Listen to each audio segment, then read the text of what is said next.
आमच्या काही सोर्सेसच्या माध्यमातून ही माहिती मला प्राप्त झाली होती की 20 तारखेला होणाऱ्या विधानसभेच्या निवडणुकीकरता मोठा दारू साठा आणि काही प्रमाणात मोठी कॅश ही एका ठिकाणी या ठिकाणी स्टोअर करण्यात आलेली आहे ही माहिती आम्हाला प्राप्त झाली होती। त्या अनुषंगानं पोलीस डिपार्टमेंटला आम्ही इन्फॉर्म केलं। पोलीस डिपार्टमेंटला इन्फॉर्म केल्यानंतर तात्काळ कारवाई जर झाली असती तर आज मोठ्या पद्धतीनं जो स्टॉक या ठिकाणी दारूचा सापडला आहे त्याबरोबर मोठ्या पद्धतीनं कॅश सुद्धा या ठिकाणी मिळाली असते। परंतु जवळपास पाऊण ते 1 तास पोलिसांचा कुठलाच प्रतिसाद आमच्या कार्यकर्त्यांना त्या ठिकाणी मिळाला नाही आणि माझ्या माहितीनुसार जवळपास 7 पोते कॅश जवळपास 7 पोते इथून शिफ्ट करताना आमच्या कार्यकर्त्यांनी इथून बघितलं आणि काही आता इथे 149 मोठे बॉक्स पेट्या 149 बॉक्स या ठिकाणी दारूचे सापडलेले आहेत। काही बॉक्सेस शिफ्ट करण्यात आलेले आहेत। त्याच्यापेक्षा सुद्धा जास्त स्टॉक या ठिकाणी होता। पैसे होते, पैसे त्यांनी प्रायोरिटीने पहिले शिफ्ट केले, पैसे पहिले त्यांनी इथून हलवले, नंतर हा स्टॉक या ठिकाणी पोलिसांनी कारवाई केल्यानंतर या ठिकाणी मिळाला। आणि मला या निमित्तानं एक्साईज डिपार्टमेंट, पोलीस डिपार्टमेंट, त्यानंतर राज्य निवडणूक आयोग या सर्वांना या ठिकाणी सांगायचं वाटतं की ही फक्त या ठिकाणी एक झाकी आहे।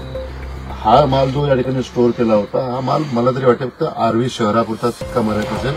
बाकी या मतदारसंघामध्ये 3 तालुके येतात आणि 3 तालुके येत असल्यामुळे संपूर्ण मतदारसंघामध्ये इलेक्शन प्रभावित करण्याच्या दृष्टीनं अशा पद्धतीचा मोठा स्टॉक हा मतदारसंघामध्ये अनेक ठिकाणी स्टोअर केलेला आहे।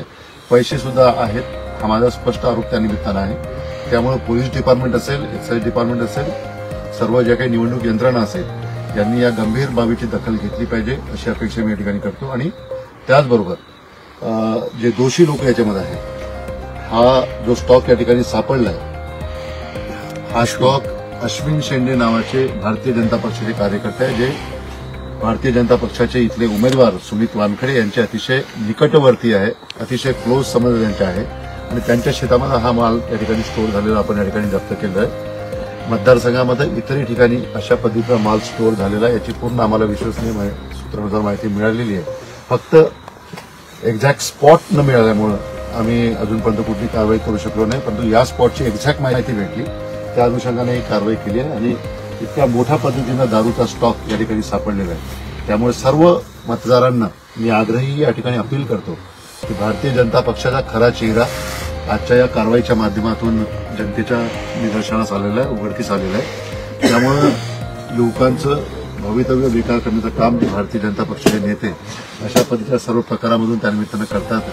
त्यामुळे भारतीय जनता पक्षाचा खरा चेहरा कोणता हे मतदारांनी ओळखलं पाहिजे अशी मी अपेक्षा करतो आणि या सर्व गोष्टींचा आम्ही पक्षाच्या माध्यमातून निषेध करून